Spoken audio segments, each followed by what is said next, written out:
সম্মানিত সুধী আসসালামু আলাইকুম। এই যে দেখুন দর্শক, আজকে আমার শশা বাগান থেকে আজকে প্রথম শশা হারভেস্ট করলাম। এখানে হচ্ছে 30 কেজি, 20 কেজি, 22 কেজি, 72 কেজি। আরেকজনকে দিলাম 2 কেজি, মোট 74 কেজি। 74 কেজি শশা কিন্তু আজকে হারভেস্ট করলাম। আজকে হচ্ছে শশা গাছের বয়স 38 দিন। এটা হচ্ছে এসআরসিডি স্মার্ট বই শশা।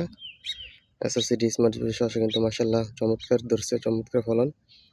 এটা কিন্তু 30-32 দিনে হারভেস্ট করা যায়, কিন্তু এখানে 6 দিন সময় বেশি লাগছে। কারণ হচ্ছে এটা শীত পড়ে আসে গেছে, তো শীত চলে আসছে, তাই ফলগুলো বড় হইতে একটু সময় লাগছে।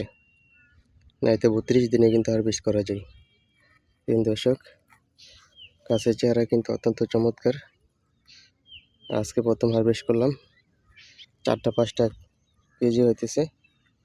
4টা কেজি, অনেক সময় 5টা কেজি, 200 থেকে 250 গ্রাম শশার ওয়েট। প্রত্যেকটা শশার ওয়েট হচ্ছে 200-250 এই সাইজের করে কিন্তু পারা হচ্ছে।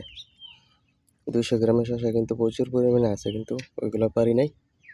4টা 2 দিন গেলে 4টা কেজি, 3টা কেজি যখন হবে তখন হারভেস্ট করবো। ওজনটা চলে আসলে কিন্তু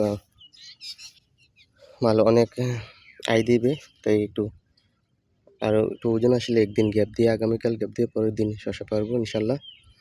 তখন কিন্তু প্রত্যেকটা ভিডিও আপনাদের দেওয়া হবে।